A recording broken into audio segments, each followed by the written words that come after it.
yake. Wewe panga mikakati yako hiyo, unapanga serikali ya marafiki zako, lakini ujue sisi hatutawahi kutabua tena. Na Wakikuyu hatutawahi sema tena tuko na deni na Mkalenjin. Wewe ndio umeleta ukabila. Rigathi anakuanga na ukabila, na ukabila gani? Umempangia jama, umemngatua, mipango imeenda venye ulikuwa unataka. Sasa acha tuone kama hiyo kitu utajaribu kuleta huku. Hatukitaki Mount Kenya. Patia bibi yako, ama upatie watoto wako, ama upatie watu wenu. Hao wote tunaona hata kwa sekta zote umeenda ukiondoa mwenye yuko mahali Mkikuyu huko. Tuliona ulianza na Kuria. Au enda ukiwatoa wote, toa Wakikuyu wote, baki na Wajaruo na ubaki na hao Wakalenjin wenzako. Wacha serikali ikuwe ya Wakalenjin peke yake. Tena hii Kenya yetu tunaonekana Wakikuyu mnatuonanga wajiga sana. But let me tell you, hata wakati tulikuwa tunapigania nchi, mababu zetu Wakikuyu ndio walianza hii hata kupiga mbeberu kumfukuza Kenya. Kwa hivyo wewe huwezi kuwa mbeberu mwenzetu alafu utufinye. Tutakufinya. Na kama biashara maliza za Wakikuyu, bakisha za Wakalenjin. Na sisi Wakikuyu tutapanga venye tutakaa na wewe. Either wewe uodoke.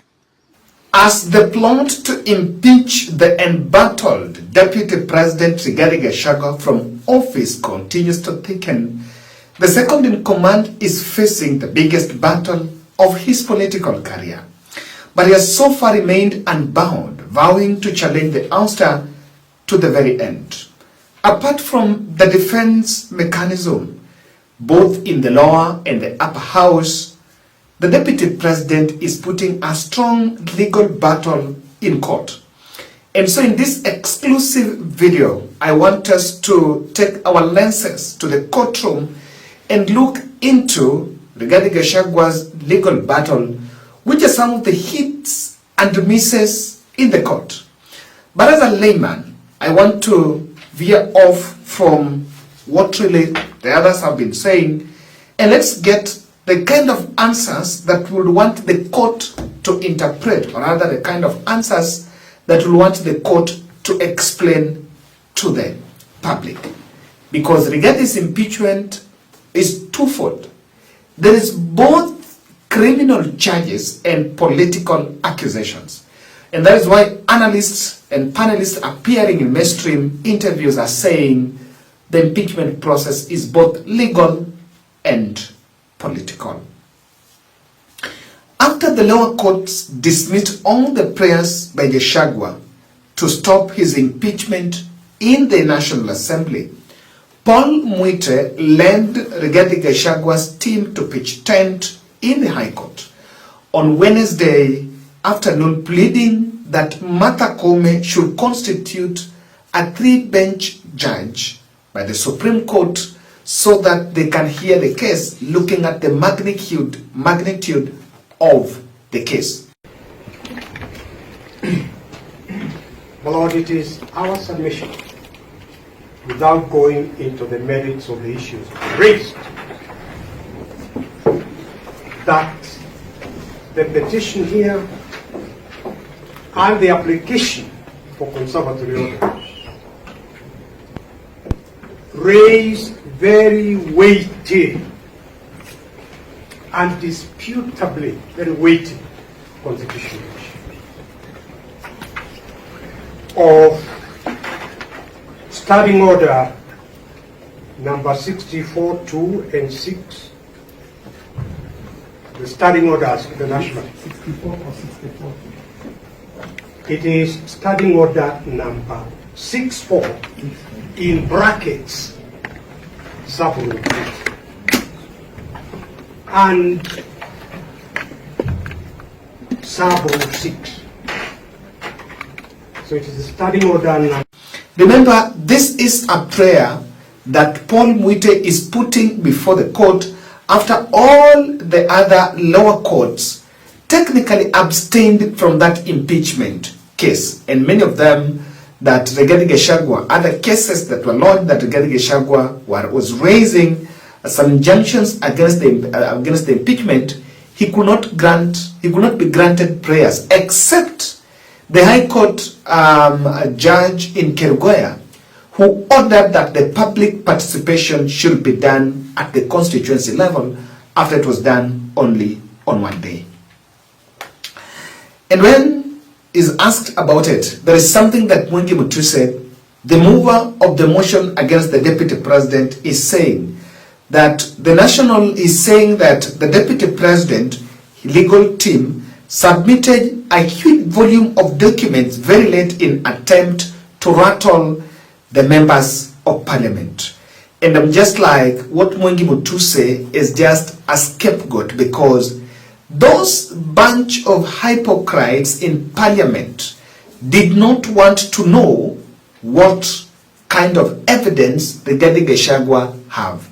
I am so sure that those MPs, even by the time Rigathi Gachagua was putting up his defense in the House, most of them were just chatting, taking photos and walking out, waiting for the moment to vote yes or no. In fact, that House, I still say and I still repeat, behaved in a lower manner. They lowered the dignity of that House. We miss the days when Parliament was really Parliament. But nowadays, Parliament is indeed true a stamp of the executive. And just around the courtroom, in another amber of hope for the deputy president, the Law Society of Kenya has requested to be enjoined in the case that is opposing the removal of the deputy president by impeachment. So when I was just discussing this, I asked on whose side. LSK is joining Rigathi Gachagua's side to oppose the impeachment process at the two houses. Now, this is a game changer, because apart from LSK, other civil society organizations are also reported to be taking petitions in the court against the DP Gachagua removal, and the court will give a determination on the way forward. But one of the things that will happen is that the case will be enjoined. They will not be heard in the lower courts separately. They will be conjoined, and then all of them, they will be consolidated. That is the one. They will be consolidated and form part of the deliberation in the Supreme Court. So far, the court have said that they will give a statement, rather they will give a verdict on Friday on the way forward, whether they will ask CJ Komi to empanel, to constitute a panel to hear the case. LSK is a friend of the court and should be a neutral arbiter between the court and the government. Now, many analysts are saying that the entry of LSK in that case is a game changer, because it's increasing the stakes or the wheels of justice. The stakes on that case. Number two, many other stakeholders can see the mob justice that happened in Parliament. For them to issue, to emerge, they had an option of going there and say they support the impeachment. Because when you go to court, you can't go as a neutral. There's nothing like a friend of the court. You go on which side? You must take side. So, because they also saw the mob justice that most of us have been saying, that MPs just engaged in some mob justice against the DP, they decided to take that side. And then it is actually proving that. The other third issue, where it's a game changer in that case, is government may suffer court contempts. Or not court contempts. Government have, in the past, LSK took many cases on disappearances and abductions. Many cases, but government have been a candidate of contempt of court. So judicial activism is actually knocking the door.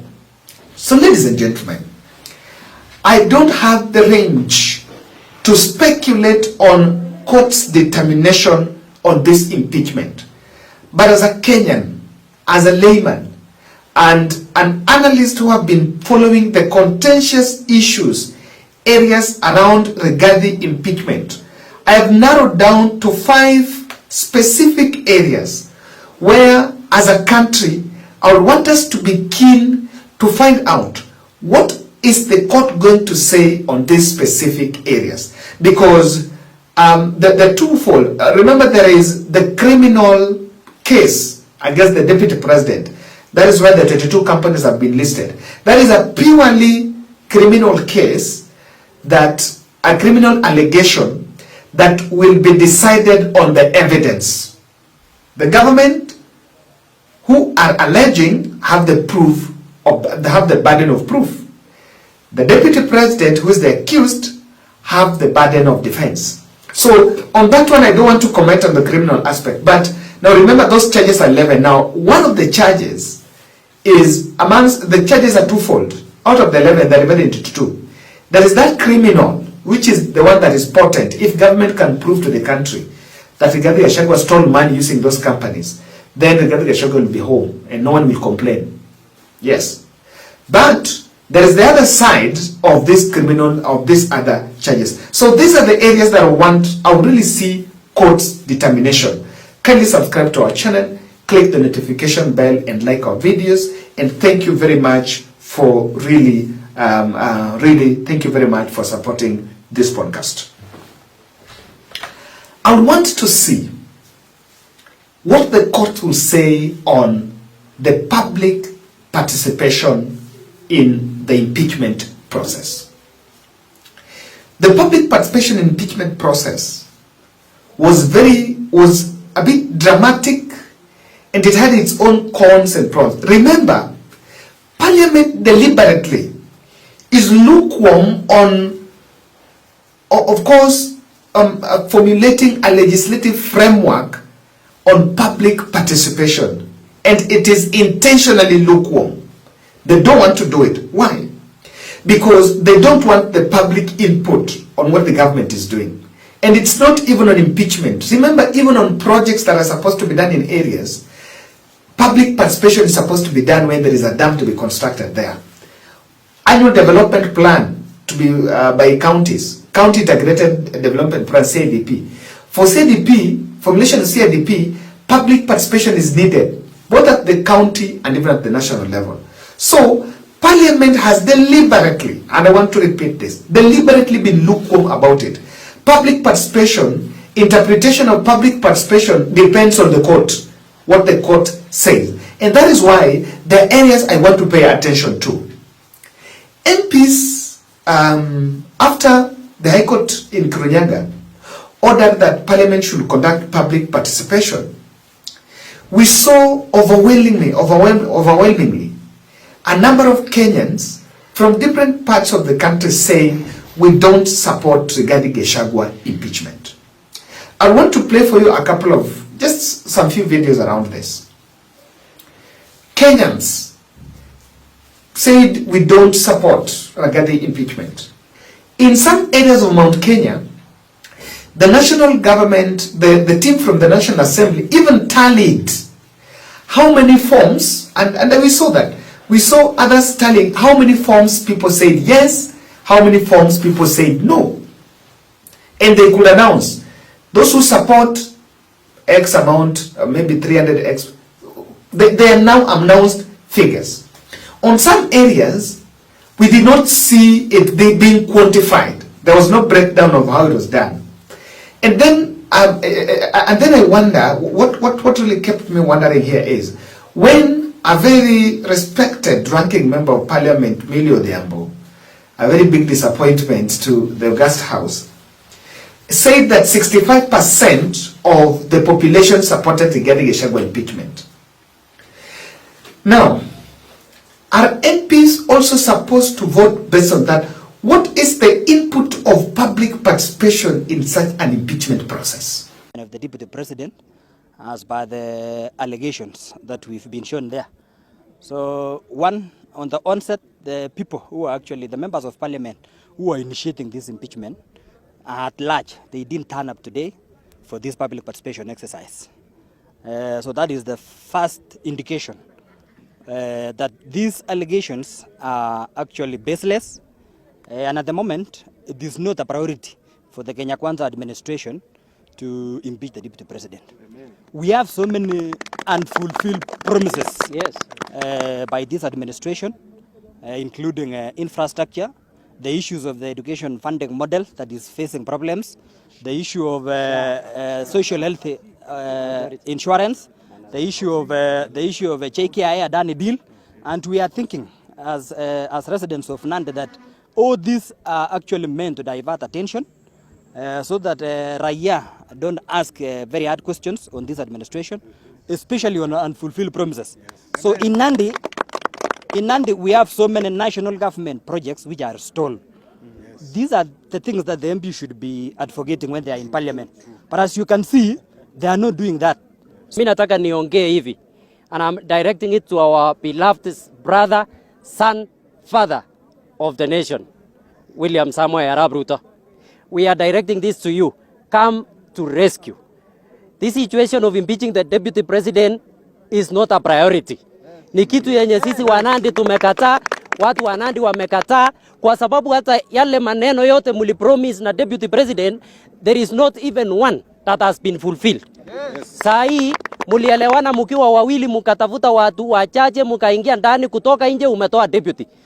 Huyo deputy mkaendelea na yeye kidogo, unarudi kwetu Raia, unatuambia tukusaidie tumtoe. Hatuwezi, na yeye hata ngatuka. Rikati tunajua mpaka kwa moyo yake na roho. There is no need for us to come here tukusanyike ati we are impeaching someone. This is not what it is supposed to be happening. Siku ya leo tungekuwa tunakuja hapa kusherekea kitu imechengwa. Si maneno ya kuja kuimpeach mheshimiwa Rigathi Gachagua. Tunaomba hata wachumbe ambao leo wako kuwa hapa wakaribie sisi nyumbani ili tupe mashida zetu. Sasa kama leo tumeitwa hapa bila sababu yoyote, tunaomba rais muongee na mheshimiwa Rigathi Gachagua. Alafu ya kwamba this is not tribalism. Mheshimiwa Rigathi Gachagua pia anyenyekee chini, naomba msamaha Rais Ruto kwa sababu ni rafiki yake, walielewana wakati wa campaign, na kazi ya kawaida itaendelea na amani itapatikana katika Kenya kama kawaida. Asante sana. Gachagua, I support Gachagua to stay.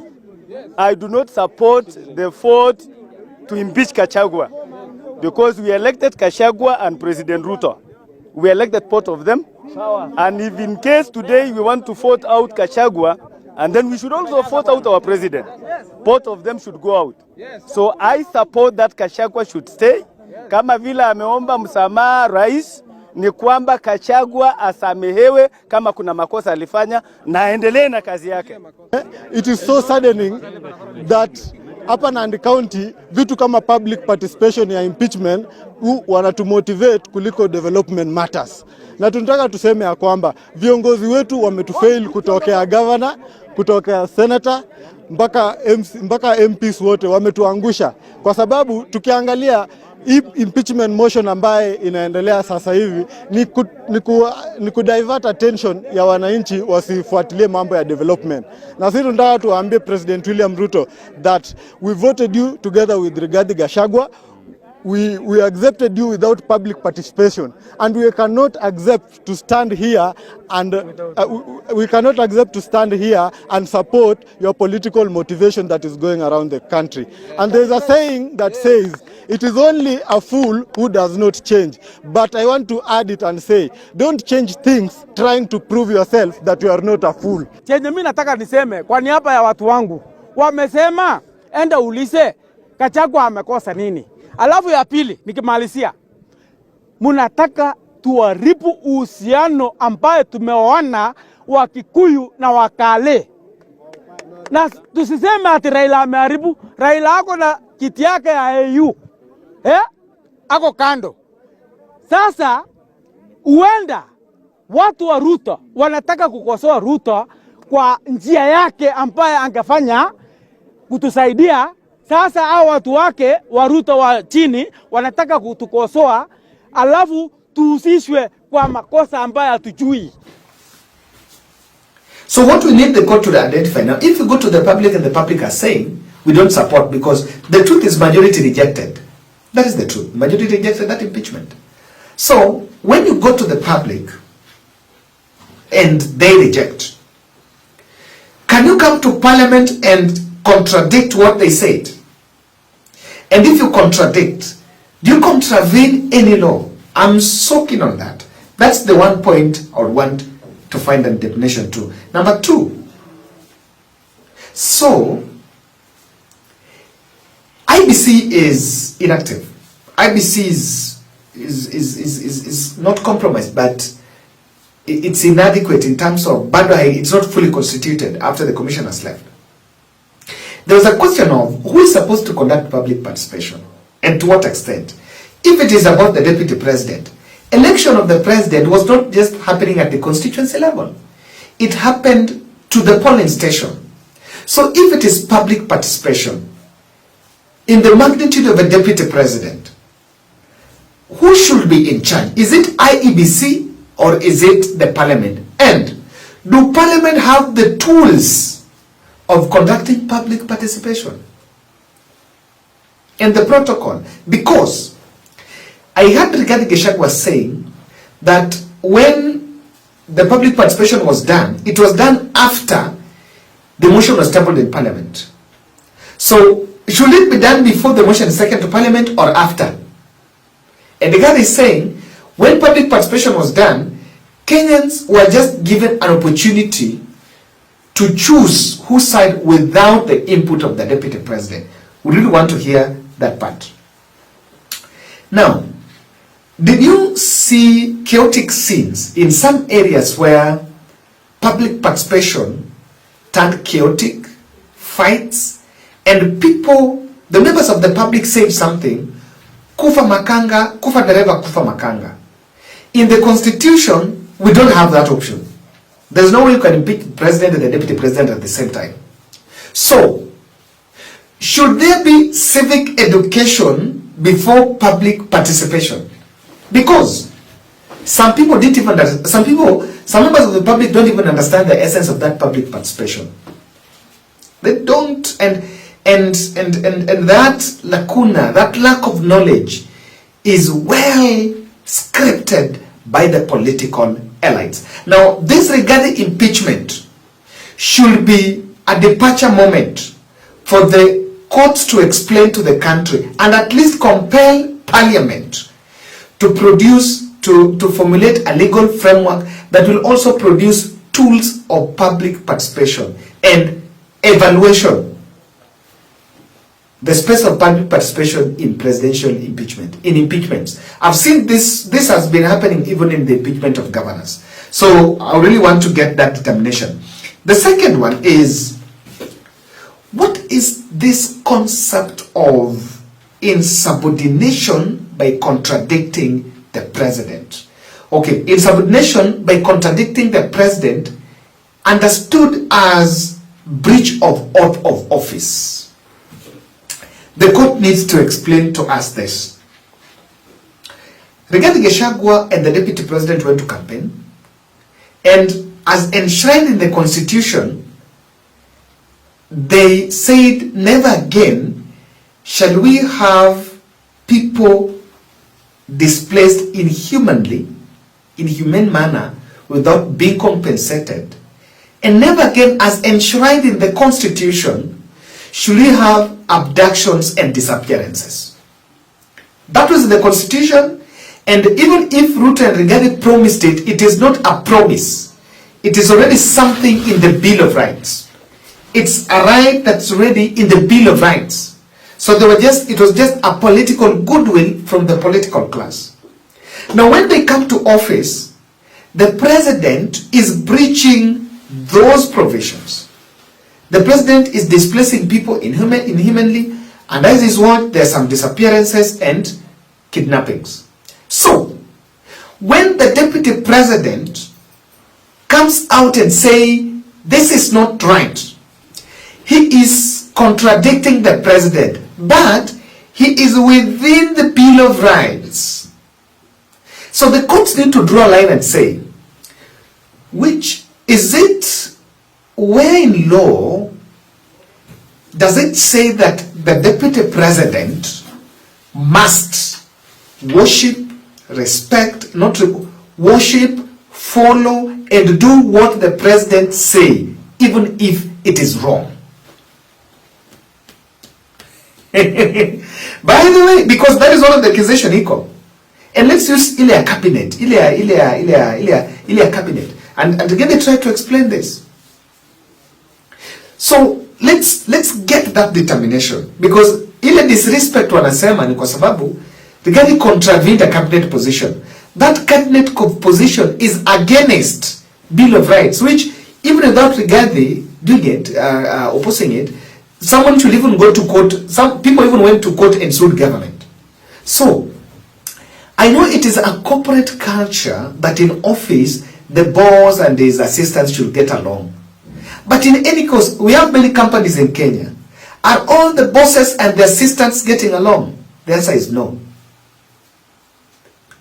Is misunderstanding between a president and his deputy president a ground of impeachment, or it just needs reconciliation and other mechanisms to be put into place?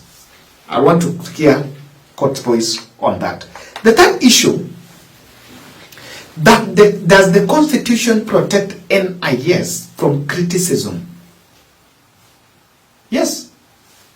I saw MPs emotionally telling us that the GACHAGUA attacked or rather criticized NIS.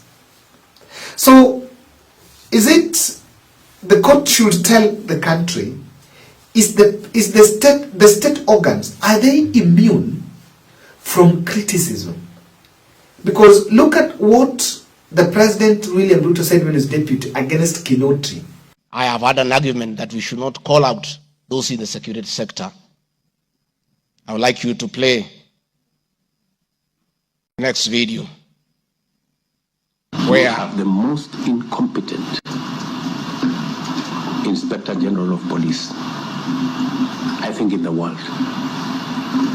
The most incompetent in the whole world.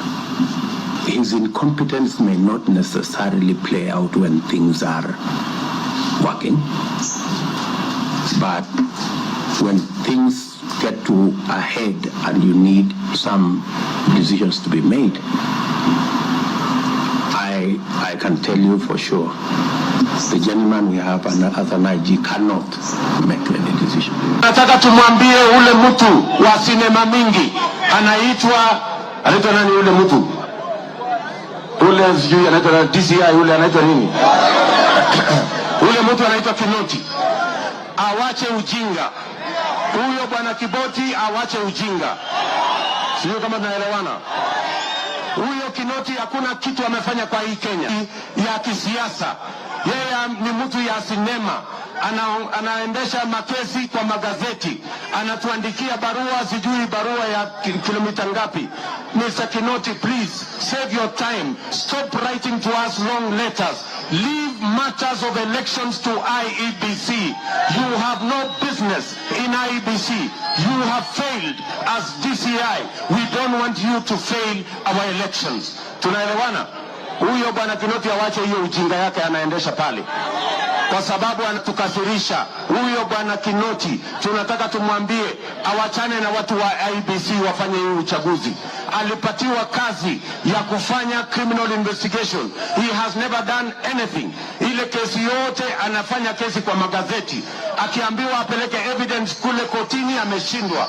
So bwana Kinoti, wacha sinema. You have failed and wait for August so that you can. Honorable members, that was President William Ruto as Deputy President criticizing IG Mutiabai, DCI Kinoti. Rigathi Gachagua has learned his job from his boss, that public officers must be caught to order when they fell short of expectation. And I never saw anybody bring William Ruto here for impeachment for criticizing the IG or the DCI. This is a very unfair allegation.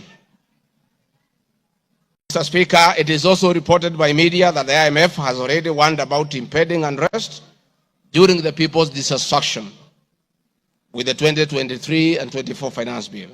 Many of you will recall, Mr. Speaker, after the September 11th terrorist attack in the US, the US intelligence agencies were massively criticized, and an inquiry was even opened to investigate why their intelligence agency was not able to detect and thwart the attack. All we are saying is that our National Intelligence Service is accountable to the people of Kenya for its performance. and Mutiambai. President criticized them. And then I saw some people saying that when Rigathi played the clip of Ruto, he lost it. You know, dude, let's be honest here. What Rigathi is saying about NIS is the same thing with what Ruto said against Mutiambai. So the court should tell the country so that we clear the air. Is it a constitutional breach if someone from the executive criticizes NIS? Third, not third, that was the third. The fourth one is, what are the policy limits of national government cooperating or commenting on a county project? Because Rigathi asked Sakaja to have dialogue with the Wakulima market traders so that he can listen to their concern before they are moved to the Kangundo Road market. And just because of that, Sakaja has sworn affidavit saying that the deputy president was interfering with the operations of Nairobi County. But I saw record of president issuing some directives to Sakaja. We have that video here. We will be building 20 markets in Nairobi to support what Peter is doing, so that the people who are selling your products, whether they are bananas or they are vegetables or they are onions or they are tomatoes, do so in hygienic conditions so that we can continue the standards that you have set here into the marketplace. And we will do so with all the other counties as we work together towards re-engineering our country. Just to assure my young brother Sakaja of Nairobi that please keep the noise away from our children. You have our support. And ensure that the standards of the city of Nairobi are the standards of the capital city of Kenya. If you look at our rivers in Nairobi, it is a sad story. And I want to assure the residents of Nairobi, as I do the rest of the country, that we will make Nairobi River what it should be. A place that people can enjoy, a place where enterprise can grow, and we will get rid of the sewage, and we will get rid of all the other affluence and effluents that are going into our city rivers. And thank you very much, Governor Sakaja, for working with my deputy to ensure that we agree with all the stakeholders to set up the Nairobi Rivers Commission so that we can sort out our rivers in the city. So, and yes, they are the ones building markets. If market, construction of markets is a responsibility of county, national government, Ruto is giving millions and millions to MPs to build markets. And the county is just to run the operation and go there and collect tax, their revenues. Can't a national leader, and given from national government, issue some directive to a county boss? Lastly, I saw MPs in parliament introducing assertions and allegations outside the impeachment profile. The profile of the impeachment was on 11 grounds. I saw MPs shouting, especially the women MPs shouting how Rigathi called them Malaya. And some also, another gullible member of parliament from Nyanza said that Rigathi went and, I don't know, picked Ruto from a meeting in Leto Gola's residence. And Wanjala is talking about how DP was I don't know, chased as a day in 1997. Is it really something that was in order for parliament to have an overreach in term when they were actually debating, even though the parliament have that privilege that whatever they say, the chambers cannot be taken to court? But don't you think in such a matter like impeachment, a high profile, they disabused the parliament's privilege so that they can have an overreach on DP's impeachment. It's a matter of wait and see. I wish the court can pronounce itself on these grounds. Thank you.